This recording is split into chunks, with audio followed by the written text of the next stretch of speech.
Shabbat Shalom, hermanos. Hoy vamos a continuar con el escudriñar del libro de Marcos, capítulo 15 en esta ocasión, y vamos a ver qué nos depara el Señor en este conocimiento que nos está dando.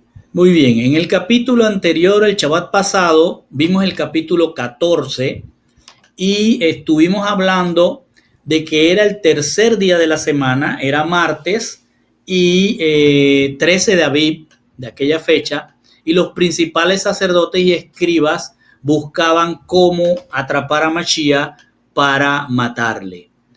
Vimos que en el inicio del día martes 13, acuérdese que el día empieza en la noche, en la Biblia.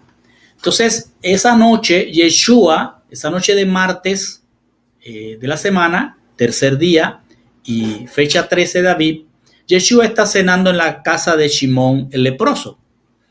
Y una mujer abre un frasco de alabastro que contenía un aceite aromático de nardo, que explicamos era un aceite muy caro traído desde la India. Así que costaba bastante dinero, casi como el salario de un obrero durante el año. Entonces Yeshua fue ungido con ese aceite por esta mujer y algunos de sus talmidín se molestaron con esto. Luego de esto, Yeshua y sus talmidín salen en la mañana, ese tercer día, porque acuérdense que el día inició en la noche y va hacia el día, hacia la luz, hacia el día, y ellos parten de la casa de Shimón y van hacia Jerusalén. Cuando están llegando, dos de los discípulos son enviados para que se preparara la Pesach, si hubiera la preparación de Pesach. Estamos hablando de que están en el martes y en la hora del día. Así que él envió a su discípulo y ellos prepararon lo que iba a ser la preparación de Pesach en el aposento alto. Entonces, Marcos no nos deja ver qué hizo el Señor mientras estos dos discípulos estaban preparando la Pesach o la cena de Pesach, de preparación de Pesach, mejor dicho. Y Juan, en el capítulo 12, sí nos deja ver qué hizo el Señor. Y fue cuando el Señor nuevamente va al templo, habla de lo que iba a suceder en su sacrificio, incluso se oye una voz del cielo, todo esto lo pudimos ver. Y luego en la noche, ya cuando es noche, es decir, ha cambiado el día nuevamente y ahora ya es día 14 de Aviv, miércoles. Inicia el día miércoles hebreo. Y entonces se sientan en el aposento alto a la preparación, a la cena de preparación de Pesach. El Señor allí vimos que lavó los pies de sus discípulos. Esto no está en el libro de Marcos, pero lo trajimos por la importancia que tiene ese evento. No solo es un tema de la humildad del Señor, siendo Él Dios, lavar los pies de sus discípulos, sino también una preparación de sus discípulos para convertirse al sacerdocio que debía venir a través de ellos. Porque el Señor, como lo dice en Éxodo, lo que está haciendo con nosotros es un pueblo de reyes y sacerdotes. Entonces lo está preparando a ellos para lo que iba a ser el ministerio de ellos o el servicio de ellos después de que el Señor ascendiera. Así que después que terminan de lavar, terminan la cena, y en esa cena, que muchos lo ven a la ligera como lo que han dicho muchas congregaciones, una institución de una cena del Señor. Eso no es así. Eso es muy profundo y muy importante, y lo que hizo el Señor allí fue renovar el pacto eterno, partiendo el pan, como lo explicamos, y bebiendo el vino, que representa su cuerpo y su sangre. Es decir, partir como se hacía antes en los sacrificios, los animales, y se ponían una mitad a un lado y la otra al otro lado, y los que iban a hacer el pacto pasaban entre esas partes. El Señor está haciendo una simbología con el pan y el vino, de que ahí está renovando el pacto eterno, no haciendo un nuevo pacto, sino introduciéndole renovaciones al pacto eterno que Él es nuestro rey y nosotros somos su pueblo. Entonces, cada uno de los que comió ahí aceptó ser de su pueblo, cada uno de los que bebió ahí aceptó ese pacto, como nosotros hoy día, cada vez que vamos a la cena de Pesach, estamos renovando y aceptando este pacto eterno. Luego Yeshua le hace saber que uno de ellos lo traicionará, y luego pareciera ser que Judas Iscariot sale esa noche hacia los principales sacerdotes y vende al maestro. Y al terminar la cena de preparación de Pesach, todos salen, después de cantar el himno, salen hacia el Monte de los Olivos, y allí es donde Yeshua va a orar, es arrestado, es llevado al palacio de Anás y luego al Sanedrín, y es también cuando Pedro lo niega. Todo esto lo vimos en la enseñanza pasada. Hoy iniciamos el siguiente capítulo de esta manera. Siendo el miércoles 14 de Aviv, cuarto día de la semana, en la mañana ya pasaron las 4 vigilias. Acuérdense que era la vigilia de la tarde, la vigilia de la noche, la vigilia del canto del gallo y la vigilia de la mañana. Entonces ahora en la mañana, después que estuvo en el Sanedrín, y también tenga en mente que Jerusalén está lleno, y sobre todo el templo está lleno de gente que ya están haciendo su fila para el sacrificio de sus corderos. Había muchísima gente allí, y dentro de aquel gentío llevan al maestro para llevárselo a el gobernador de ese momento, que era Pilato.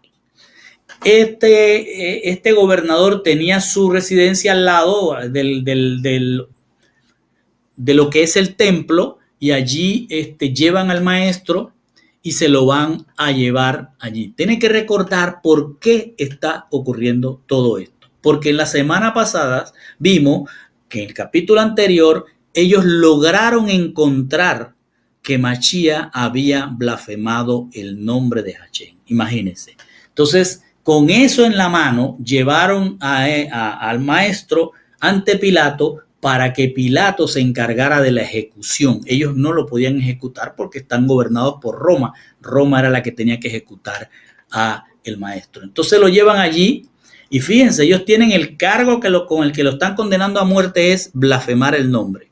Entonces dice, en la mañana los principales sacerdotes tuvieron consejo con los ancianos y los escribas, y todo el Sanedrín, o sea, todo el Sanedrín decidió allí qué era lo que iban a hacer en esa mañana del miércoles 14 de Aviv. Y ataron entonces a Yeshua y se lo llevaron y lo entregaron a Pilato. Pilato, al verlo, le preguntó, ¿eres tú el Melech de los Yaudín? ¿Eres tú el rey de los judíos?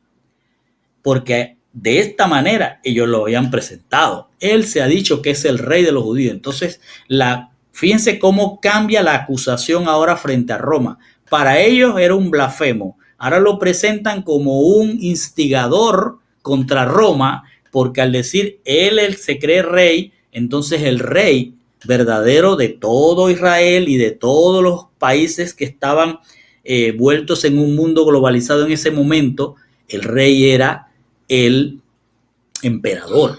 Entonces, al poner a otro rey, ya iba a ser una instigación a la rebelión. Entonces ellos lo presentan de esa manera. Y Pilato pregunta, ¿eres tú el rey de los judíos? Y él respondiendo le dijo, tú lo dices. Es decir, fíjense cómo es esta respuesta de Mashiach. Tú lo dices, yo no lo he dicho.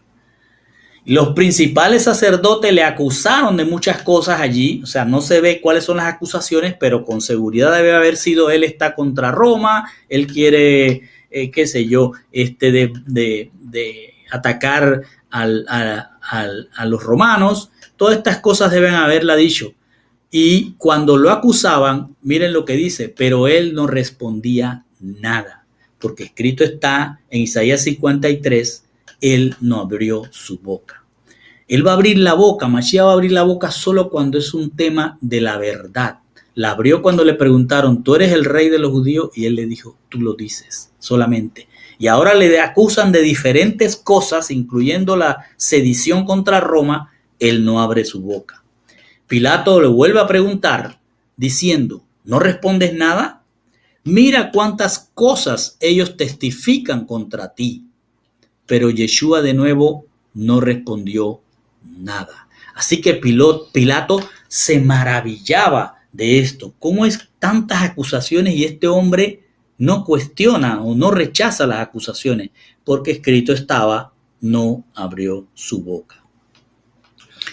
Luego dice, ahora en esa cita, en esa moed, en la fiesta, esto se refiere moed, a una cita, a la fiesta, Pilato liberaba un prisionero para ellos, para los judíos. O sea, Pilato tenía muchos prisioneros, de los cuales en su mayoría eran de los celotes. Los celotes eran los que iban siempre buscando atacar a los romanos y a todo el que era aliado de Roma. Así que los apresaban y los tenían presos. Y en esta fiesta de Pesach, él les liberaba un prisionero. Pilato, pensando esto, seguramente dijo, bueno, voy a liberar a este hombre porque toca liberar a uno, así que voy a darles la liberación de este hombre que se hace llamar el rey de los judíos, o que le hacen llamar el rey de los judíos.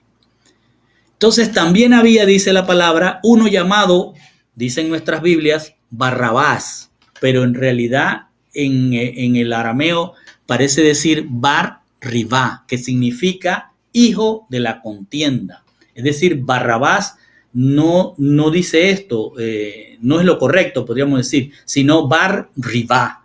Ribá, que significa contienda, Bar, que es hijo, el hijo de la contienda. Es decir, este era un hombre, posiblemente un celote, y dice, este estaba preso con los que habían hecho insurrección, es decir, que era un sedicioso, una persona que posiblemente pertenecía a la secta de los celotes. Dice, estaba él, lo habían hecho preso por insurrección y que había cometido asesinato en la insurrección, o sea, era un homicida. Y Pilato obviamente no quería soltar a este porque este era de los que mataban a sus soldados o a sus aliados. Así que Pilato, por su mente seguramente no pasó a soltar a esa persona. La multitud, gritando fuerte, comenzó a pedir que él hiciera como siempre había hecho para ellos. Acuérdense que aquí hay los líderes que están llevando del Sanedrín y hay una multitud inmensa por lo de la fiesta y por lo de el sacrificio de los corderos en el día de Pesach. Así que la multitud comienza a pedir que liberen a un judío, pero no están pidiendo ni que liberen a Barribá, ni están pidiendo que liberen a Yeshua, sino que se cumpla lo que ya estaba establecido, que era que en la moed o en la fiesta se soltaba a un judío. Entonces, Pilato, dice, les respondió, ¿quieren que les libere al rey de los judíos? Porque él sabía que los principales sacerdotes lo habían entregado por envidia. O sea, Pilato ya estaba informado de lo que estaba pasando y Pilato dice, este hombre no merece la muerte. ¿Por qué lo voy a matar por envidia de estos sacerdotes? Pero los principales sacerdotes manipularon a la gente para que él, o sea, Pilato, les liberara a Bar Ribá. Entonces, Bar Ribá va a ser puesto en libertad y Yeshua va a continuar apresado. Un homicida por alguien que no tiene pecado. Estamos hablando que estamos en la mañana temprano todavía. Posiblemente estamos hablando de 7 de la mañana aproximadamente. Entonces Pilato les habló de nuevo. Miren cómo va a insistir Pilato entendiendo, un gentil entendiendo que este hombre no tenía culpa. Estaba tratando de ser justo el gobernador en ese momento. Entonces Pilato les habló de nuevo. Entonces, ¿qué queréis que haga con el que llamáis rey de los judíos? Y ahora, debido a la manipulación que había del liderazgo sobre aquella multitud que muchos ni eran de Jerusalén ni conocían al Mesías, se dejaron manipular muchos y respondieron a gritos, crucifícalo. Pilato les preguntó, ¿por qué? ¿Qué ha hecho mal? Pero gritaron con más insistencia, crucifícalo, porque la multitud estaba siendo manipulada, como muchos políticos, manipulando a la masa para que hiciera lo que ellos querían. Como Pilato quería satisfacer a la multitud, otro político queriendo lucir bien, Pilato le soltó a Barrabás. Entonces, después de haber hecho azotar a Yeshua, o a Yehoshua, lo entregó para que lo crucificaran. En Lucas 23, 6, 7 dice, entonces Pilato, oyendo decir Galilea, o sea que entre la multitud alguien gritaba que él era Galileo, preguntó si el hombre era Galileo, y al saber que era de la jurisdicción de Herodes, le remitió a Herodes, que en aquellos días también había venido a su palacio a Jerusalén, porque él no era de ahí, él era de Galilea, pero tenía un palacio en Jerusalén. Entonces, Pilato, pensando que todavía podía ganar más tiempo y quitarse aquella ejecución de las manos de él, lo envía a Herodes. No lo envió directamente, según Lucas, no lo envió directamente al pretorio romano, que era donde lo iban a azotar, sino que se lo envió a Herodes.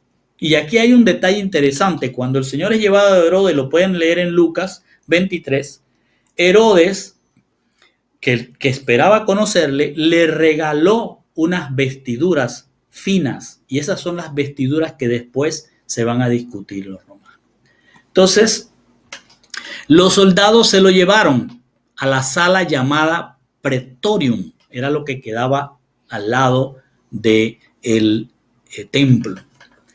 Y llamaron, escuche esto, y llamaron a juntarse a toda la cohorte. La cohorte de los soldados son 600 hombres. O sea que a Yeshua lo rodearon 600 hombres para torturarle. Entonces le vistieron con púrpura. Cuando dice le vistieron con púrpura, es porque esa vestimenta posiblemente es la que le dio Herodes y ellos se la dejaron poner otra vez y después trenzaron una corona de espina y se la pusieron. Y comenzaron a saludarlo, salve rey de los judíos. Es decir, empezaron a burlarse, a decirle que él se quería comparar como el César y al César se le saludaba, salve César. Así que acá le decían, salve rey de los judíos, como una burla.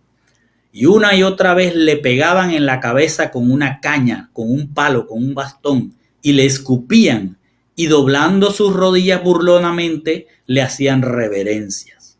Cuando terminaron de burlarse de él, lo despojaron del manto púrpura, de aquella vestidura fina, y le pusieron sus propias ropas. Escuche, lo volvieron a vestir con sus ropas. Entonces lo llevaron para crucificarlo.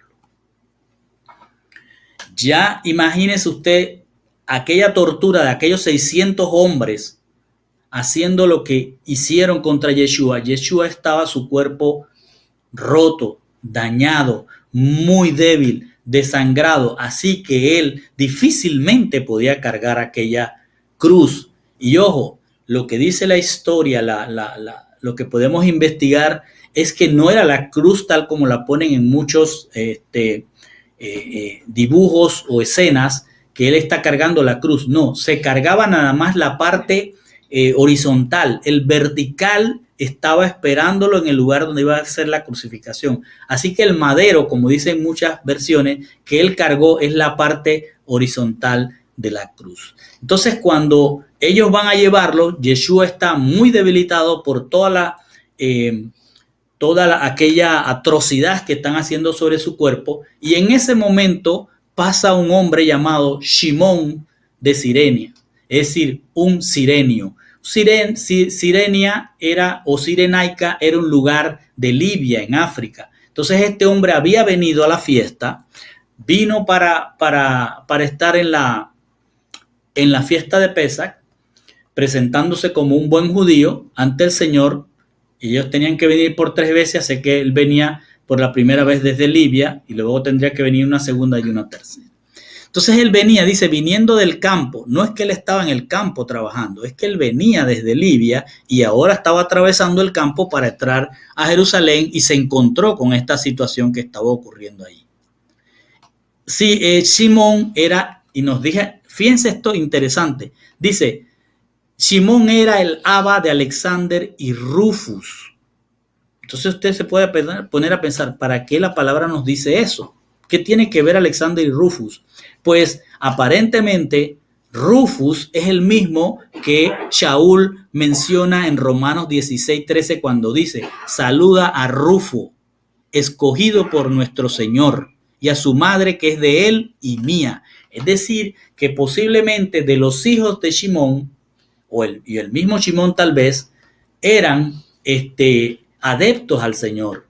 Y luego los hijos de él, Alexander y Rufus, siguieron a los apóstoles. Solo que no se menciona a Alexander posiblemente porque Alexander había muerto o no participó, pero queda reflejado, y por eso no los deja ver la palabra, que Rufus sí se mantuvo en el seguimiento de los ministerios de los enviados de los apóstoles. Entonces dice, era el padre de Alexander y Rufus, y lo obligaron a llevar cargando su estaca. ¿Ves que dice su estaca de ejecución? Es decir, el poste que faltaba para la crucifixión. Dice, trajeron a Yeshua al lugar llamado el Gólgota. Entonces aquí tenemos que ponernos a pensar mucho de las películas, cómo él carga una cruz. No, Simón ayudó la mayor parte a cargar eso hasta el Gólgota, porque el Señor estaba destrozado de todas las torturas que le habían hecho. Entonces fue llevado hasta el lugar llamado el Gólgota, que es, dice la palabra, siendo interpretado, este Gólgota, el lugar de una carabela. Le dieron entonces a beber vino mezclado con mirra. ¿Por qué le dan esto? Porque a los que estaban ajusticiando de esa manera tan cruel, le daban el mirra mezclado con vino como una especie de analgésico para el dolor. Y dice, pero él no lo recibió. El Señor no quiso atenuar su dolor por nosotros. Cuando lo hubieron empalado, o sea, lo pusieron en el poste vertical, partieron sus vestiduras echando suerte por ellas para ver qué se llevaría cada hombre. Entonces aquí es interesante, el Señor estaba vestido con sus ropas, le van a romper esa ropa y dice, se la van a echar suerte sobre ellas. A la hora tercera del día, 9 de la mañana en hebreo, y lo colocaron para crucificarlo. La inscripción de su acusación estaba escrita arriba: el rey de los judíos. Con él empalaron a 2 ladrones, uno a su mano derecha y el otro a su izquierda. La escritura entonces fue cumplida, que decía, y él fue contado con los rebeldes. Escuche bien, como lo pusieron entre 2 ladrones, se cumplió la escritura, Isaías 53:12, que dice, él fue contado con los rebeldes. Entonces el Mashiach es crucificado a las 9 de la mañana. Los que le pasaban por ese lugar le blasfemaban, meneando sus cabezas, es decir, diciendo como que se lo merece o mira qué hizo, y le decían, tú que destruyes el Beit Hamikdash, es decir, que destruyes el templo. Es decir, estos que pasaban y se burlaban meneando la cabeza, reclamaban que él había dicho que iba a destruir el templo y que lo iba a construir en 3 días. Todo desinformación se había corrido por toda la multitud y ahora aquellos habían sido, por decir así, envenenados contra Yeshua, porque Yeshua había dicho que él iba a destruir el templo. Eso no fue lo que él dijo y lo sabemos. Entonces le decían, sálvate a ti mismo y bájate del madero de ejecución. Asimismo, también los principales sacerdotes se burlaban diciendo entre ellos, con los escribas, ¿salvó a otros? ¿Asimismo no se puede salvar? Que el Mashiach, el rey de Israel, descienda ahora del árbol de ejecución para que nosotros veamos y creamos. Y los que estaban empalados con él lo injuriaban. Es decir, aquí el Señor estaba recibiendo insultos tanto de la gente que pasaba, que había sido envenenada por los líderes, como de los mismos líderes, como de los que estaban al lado del colgado. Terrible lo que estaba pasando y enfrentando. Es decir, todo el mundo, óigase bien, todo el mundo, líderes creyentes y enemigos, homicidas. Dice entonces, habiendo llegado la hora sexta, el mediodía, hubo oscuridad sobre toda la tierra hasta la hora novena.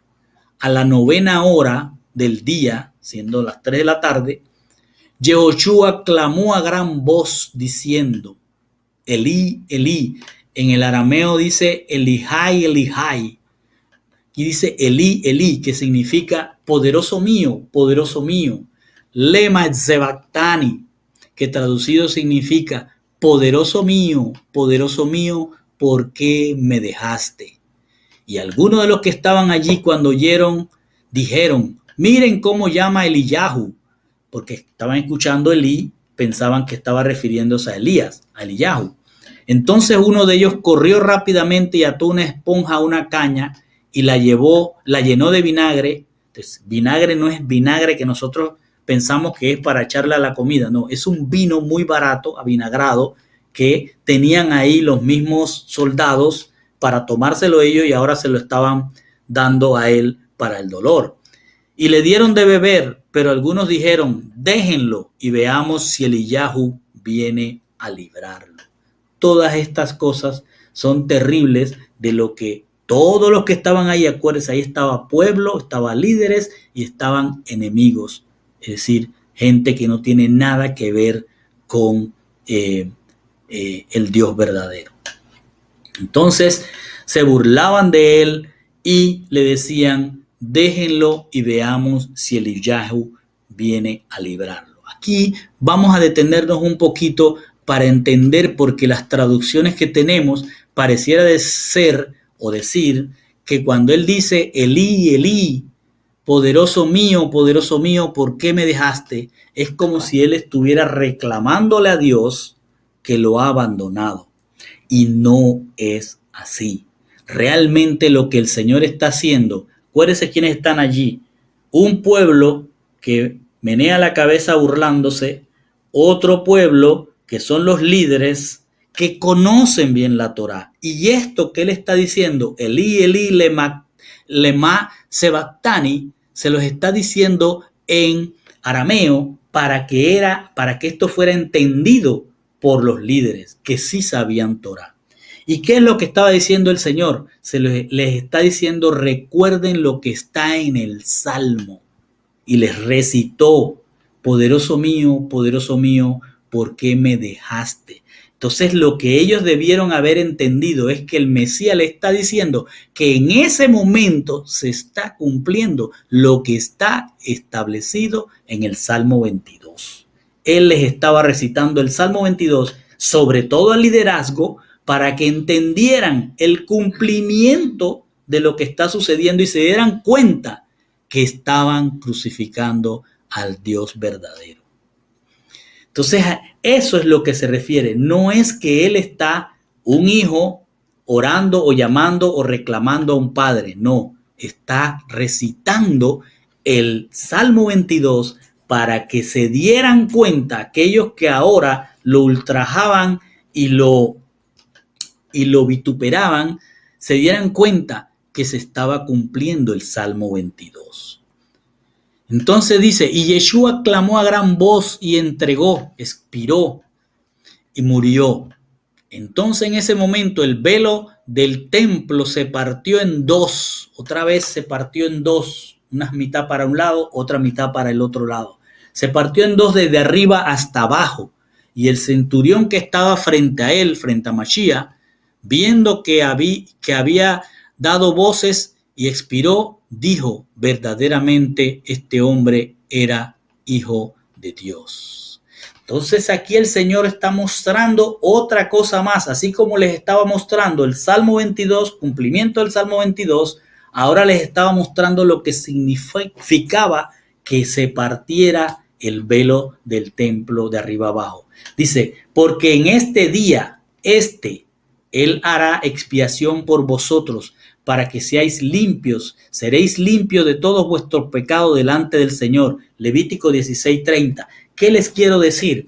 Que en Levítico 16 ustedes pueden leerlo y se van a encontrar que cuando se estableció el sacerdocio Cuando se estableció el sacerdocio, se estableció el día de la expiación, que era el 10 del mes séptimo. Y en ese día, solo el sacerdote, el sumo sacerdote, podía entrar al lugar santísimo, y si no había pecado del pueblo o de él podía salir y decir: el pueblo ha sido expiado. Si él no salía y moría allá adentro, era porque no había perdón. El Señor lo que estaba diciendo: todo esto con mi muerte se acabó. Ya no va a haber un sumo sacerdote que entre allá en el día 10 a expiar por los pecados, porque todos los pecados nuestros y de ellos que están allí habían sido expiados en ese día, en ese madero. Eso es lo que le estaba mostrando al Señor, el Señor a todos ellos en ese momento. Y continúa y dice: y había algunas mujeres allí que vinieron de lejos para verlo, y en medio de ellas estaban Miriam Magdali, o sea, Miriam de Magdala, y Miriam, la madre de Jacob el pequeño y de Joseph, y la madre de Shlomi o Salomé, porque cuando él estaba en Galilea, eran andando ellas con él, o sea, seguían en el ministerio estas mujeres. También allí había muchas otras mujeres que habían subido con él a Jerusalén. Es decir, que aquí el Señor rompía todos los esquemas. La mujer tenía una gran importancia en el ministerio y pasaba a ser parte completa del ministerio. Ahora bien, cuando se habla de Miriam de Magdala, sabemos quién es, pero esta Miriam, la madre de Jacob y el pequeño, de Jacob el pequeño y de Joseph, se refiere a su propia madre. ¿Por qué lo sabemos? Porque en Mateo 13, 5 al 5:6 dice: ¿no es este el hijo del carpintero? ¿No se llama su madre Miriam y sus hermanos Jacob, el pequeño Jacob, y Joseph, y Simón, y Yehuda? ¿No están todas sus hermanas con nosotros? ¿Dónde pues obtuvo estas cosas? Es decir, su madre estaba allí, Miriam de Magdala estaba allí, y muchas otras mujeres que vinieron desde Galilea para ver lo que estaba sucediendo. Habían venido con ellos, con los hombres, hasta la fiesta, y ahora estaban viendo lo que era el cumplimiento del Salmo 22 y también de Isaías 53, como veremos. Cuando ya había llegado la tarde, por ser el día de la preparación, fíjense, era el día de la preparación ese que el Señor murió, pero ya era en la tarde, dice, es decir, el día antes del Shabbat, antes del Shabbatón de la fiesta, antes de la cena de Pesach, José de Arimatea, que también se puede en hebreo llamar Joseph de Ramatayim, porque Arimatea, si usted lo busca, no hay nada en la historia, en la geografía, que se llama Arimatea, sino un lugar que se llama Ramatayim, que sí existe. Entonces, era del consejo, un miembro del consejo del Sanedrín muy estimado. Y José de Arimatea, esperaba él mismo el reino de Dios. Es decir, que José de Arimatea era un hombre que estaba siguiendo también las enseñanzas del Señor. Y fue valientemente a Pilato, José de Arimatea, y le pidió el cuerpo de Yeshua a Pilato. Pilato se sorprendió de que ya estuviera muerto, así que llamó al centurión y le preguntó si hacía tiempo que estaba muerto. Cuando Pilato fue informado por el centurión, entregó el cuerpo a Joseph de Arimatea. Después de que Joseph compró una sábana de lino, bajó el cuerpo, lo envolvió en la sábana y lo colocó en un sepulcro excavado en la roca. Observe cómo compró una sábana de lino, una sábana fina, y puso el cuerpo allí y lo llevó a una tumba para ricos. Entonces hizo rodar una piedra en la entrada del sepulcro. Miriam de Magdala y Miriam, la madre de Joseph, miraban el lugar donde él fue puesto. Observe también algo muy interesante acá. El Señor fue envuelto en lino, fue puesto en una tumba para ricos, cuando lo que debió haber sucedido es que los cuerpos que eran crucificados, que eran homicidas o que eran de los celotes o que eran contra Roma, eran tirados en lo que se llama el Valle de Ginón. No tenían que tener una sepultura digna, pero aquí el Señor Él mismo se provió del lino y se provió de una sepultura acorde a él. Entonces fue puesto allí y con esto, hermanos, terminamos la porción de lo que es el capítulo 15. Y pasemos ahora a entender por qué él recitó el Salmo 22. El Salmo 22, en esta traducción del hebreo, se los voy a leer y pongan mucha atención a cada detalle y a cada palabra. El Salmo 22 inicia así: Elí, Elí, poderoso mío, no te alejes de mí, no estés lejos de mi salvación, no estés lejos de la palabra de mi rugido. Oh Elohim mío, yo invoco de día y no respondes, y de noche no hay silencio para mí. Estos dos primeros versículos, el Señor no está diciendo, porque esto viene de su intelecto hacia David. Y es interesante que cuando usted busque en el hebreo este pasaje, este salmo, el salmo dice que es hecho para el líder o el director, y dice que es hecho para el amado, para el siervo. Entonces todo esto tiene que ver es con Mashiach, y por eso él se los está recitando a los líderes para que entiendan que el Salmo 22 está hablando de él. Cuando él dice, oh Elohim mío, yo invoco de día y no responde, y de noche y no hay silencio para mí. Mashiach sabía que sufriría de todo eso, sufriría de día, pero no pasaría la noche muerto, es decir, no quedaría en la oscuridad, él resucitaría. Entonces, la porción 1, 2 y la 3 se refieren al sacrificio que está haciendo Mashiach. Dice, y tú eres santo, habitante de las alabanzas de Israel. En ti depositaron confianza nuestros padres y tú los libraste. Está diciendo, así como él libró a aquellos que estaban en Egipto, él también iba a ser librado, porque él fue el que hizo la Torá. Entonces dice, hacia ti gritaron y fueron librados, en ti pusieron su seguridad y no fueron avergonzados. Así que lo que le está diciendo, él tampoco va a ser avergonzado, no va a haber corrupción en su cuerpo. Y ahora les deja saber el trato que le están dando a él, que es el Mashiach.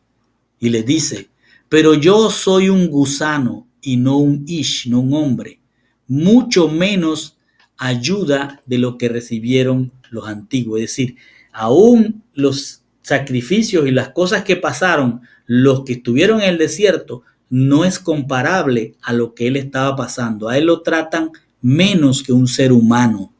Le metieron 600 hombres para que lo martirizaran. Y dice, soy menos que yo soy, pero yo soy un gusano, yo soy un socavado de los hombres y un despreciado del pueblo. Aquí estaba diciendo que todos, lo que era su pueblo también lo iba a despreciar, y los que eran los gentiles también lo iban a torturar.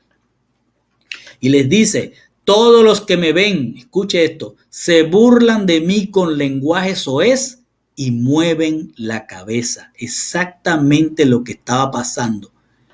Métete con Hachén, le gritaban allá cuando él estaba en la cruz. Ahora aquí el Salmo dice, métete con Hachén, que él lo libre, que lo salve si es que en verdad se ha complacido en él.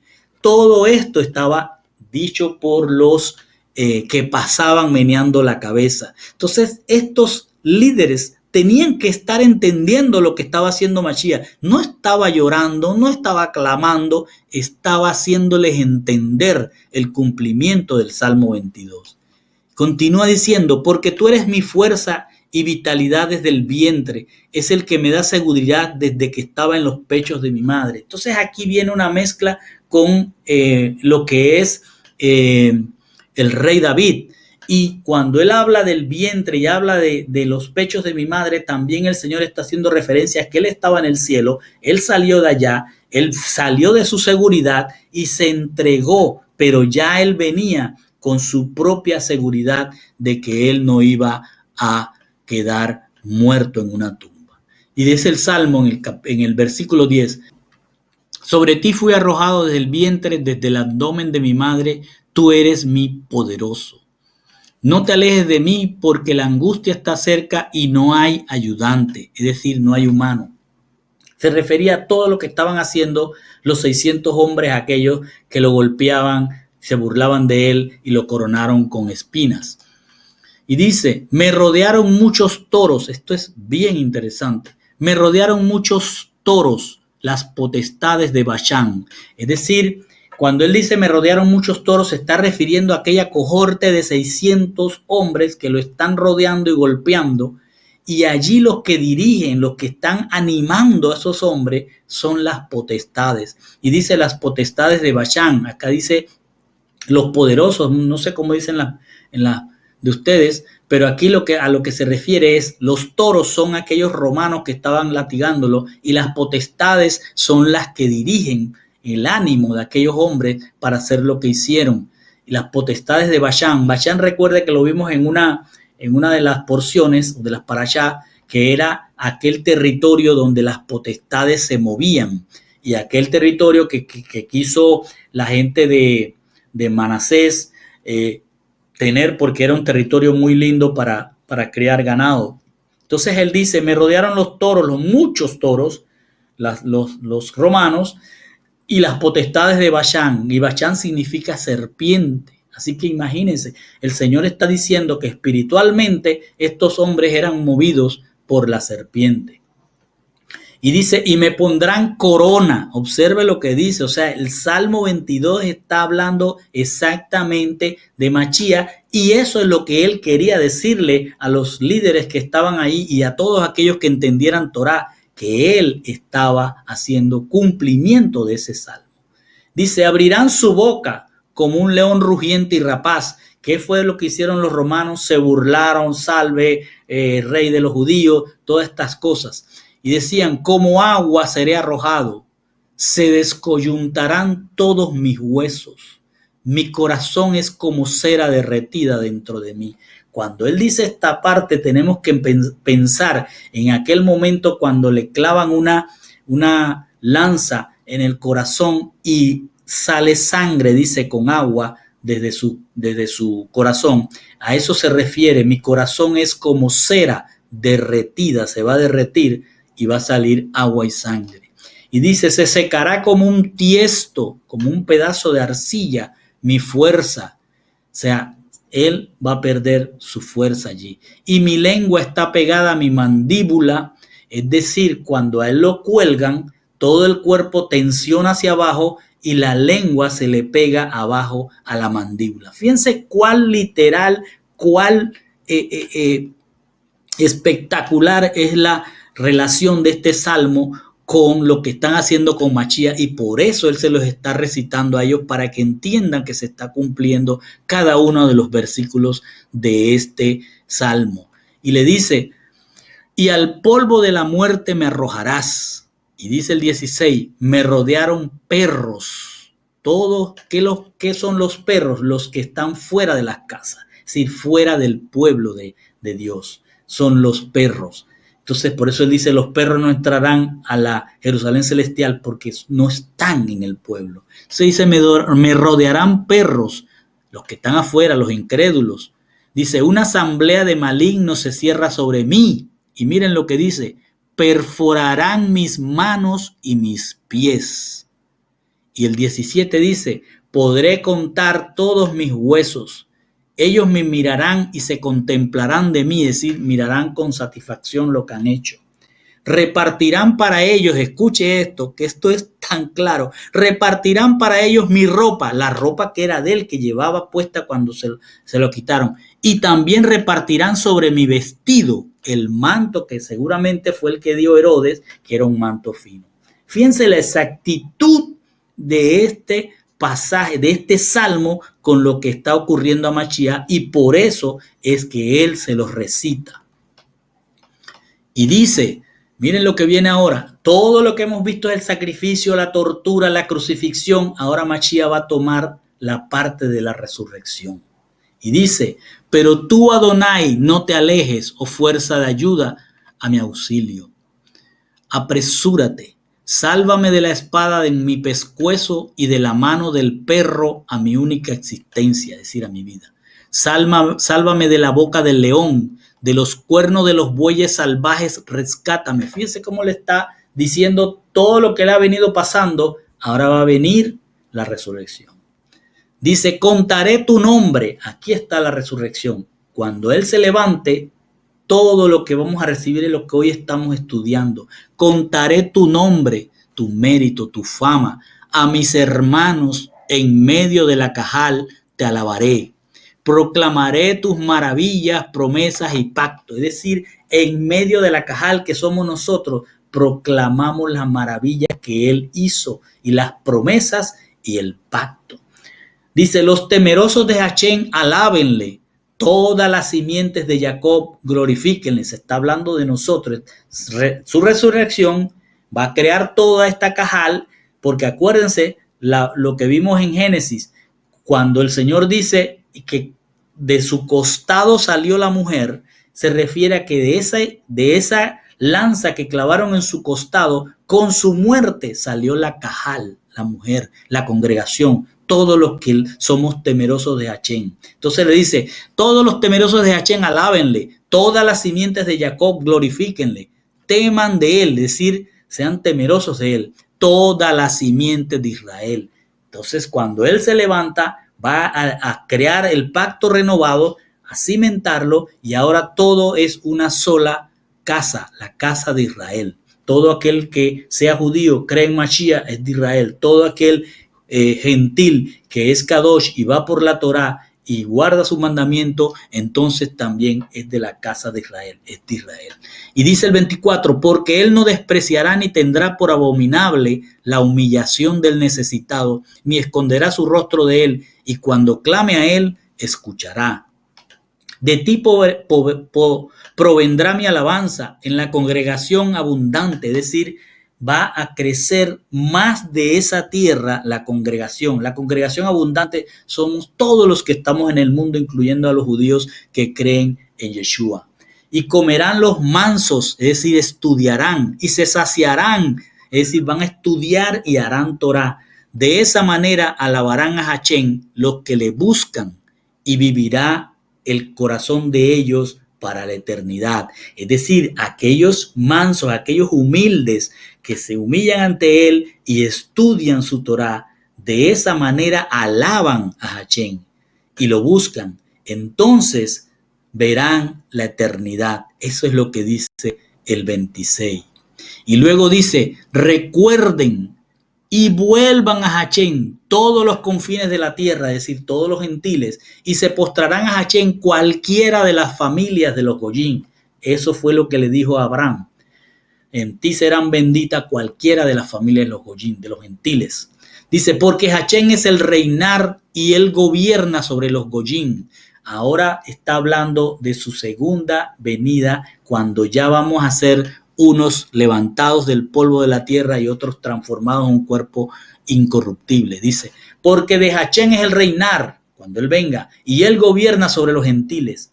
Comerán, es decir, estudiarán y harán, y se postrarán los que son aceptos de la tierra, es decir, va a levantar los que están muertos. Esto es lo que está diciendo. Doblarán rodilla de él todos los que descienden al polvo. Es decir, y mire cómo dice, es decir, aquel cuyo pescuezo no está vivo. Está hablando de la resurrección de los muertos a un cuerpo nuevo.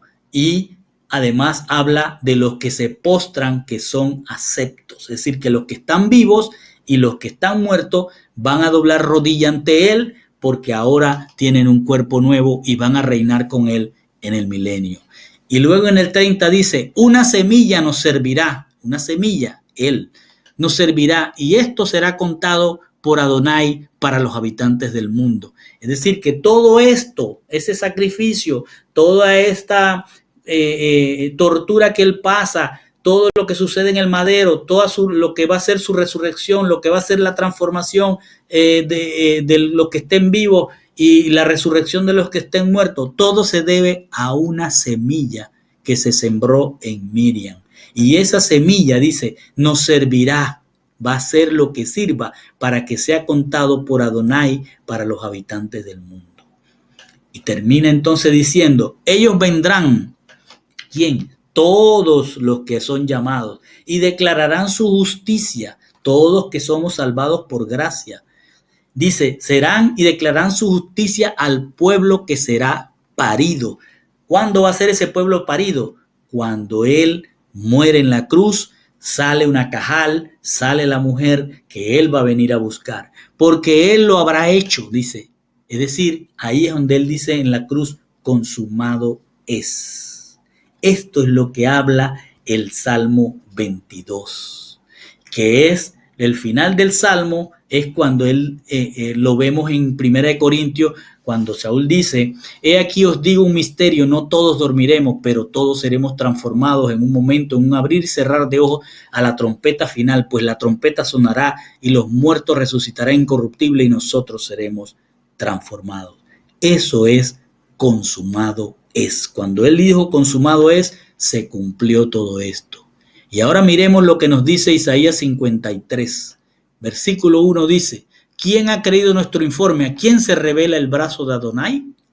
Porque creció delante de él como un retoño tierno, Yeshua, como una raíz de tierra seca. No tenía forma ni majestad para que lo miráramos, ni hermosura para que lo deseáramos. O sea, no era una personalidad como la ponen hoy con ojos azules, un cabello espectacular, un físico. No, era una persona que no tenía una hermosura más allá de lo normal. Despreciado y desechado de los hombres, varón de dolores, experimentado en quebranto, de quien la gente esconde el rostro. Fue despreciado y no lo estimamos. Seguramente él cargó con nuestras penas y cargó con nuestros dolores. Sin embargo, nosotros le tuvimos por azotado, por herido de Dios y abatido. Pero él será perforado a causa de nuestras rebeliones.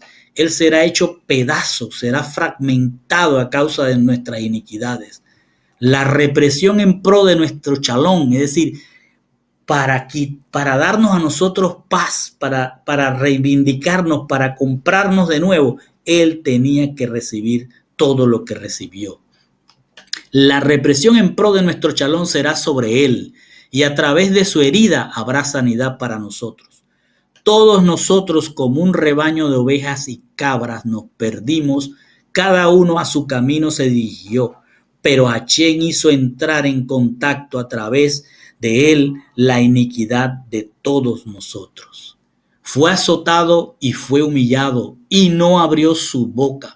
Como un cordero al matadero será llevado y como una oveja delante de sus trasquiladores estará callado y no abrirá su boca. A raíz de lo que es estar retenido y a raíz de lo que es el debido proceso y su generación, ¿quién le hablará? ¿Por qué será cortado? Porque será cortado de la tierra de los vivientes por la rebelión de mi pueblo y la plaga que tenía. Es decir, él va a hacer todo este sacrificio, va a ser atrapado en el monte de los olivos, procesado injustamente y va a ser quitado, matado de la tierra de los vivientes por la rebelión del pueblo, o sea, por el mismo pueblo que él llamó a ser liberado. Y por la plaga, es decir, por lo que sufre la maldición, no la maldición, por lo que está en ello la iniquidad de ese pueblo. Dice, y será dada a los culpables su sepultura. O sea, los culpables son los que lo van a sepultar. Y con los ricos en su muerte al no haber hecho violencia. Escuche eso. Hachén estará complacido en su quebranto, debilitándose cuando él ponga su pescuezo, su nefesh, como asham, como sacrificio por la culpa. Por eso es que él nos da el chalón, porque él es el que pone su pescuezo para que nosotros seamos liberados. Entonces dice, Hachén estará complacido en su quebranto. Es Hachén el que está permitiendo que todas estas cosas pasen. Es decir, él mismo escribió desde antes, aquí en esta profecía, lo que le iba a suceder. Él no podía cambiar eso. Entonces él se complace de lo que va él a hacer. Dice, debilitándose como cuando él ponga su pescuezo como asham, como sacrificio por la culpa. Verá simiente. Cuando esto ocurre, que él dice consumado es que sale un pueblo, nace un pueblo, ve simiente. Y dice, alargará días, llevará esa simiente a la eternidad, al día octavo.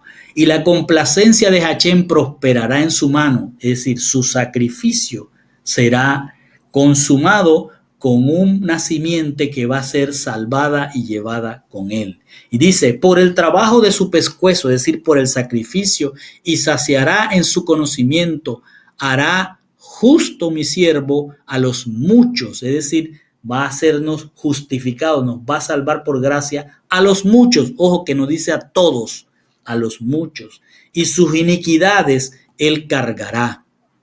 Y termina diciendo, por eso repartiré para él entre los muchos, ojo, no entre todos, se va él a entregar a los muchos.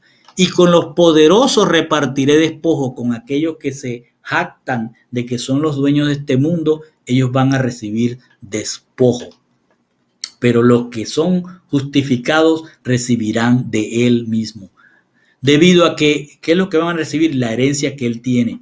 Debido a que entregó su pescuezo a la muerte, es decir, de lo que hizo, el sacrificio que hizo, y fue contado con los rebeldes, fue contado con aquellos que estaban en la rebeldía. Y luego dice, cierra con esto, pero el pecado de los muchos, no de todos, levantará, quitará. ¿Con qué? Por el sacrificio. Y será puesto en contacto con los rebeldes, es decir, será puesto en contacto con nosotros que éramos rebeldes. Y con esto, mis hermanos, terminamos.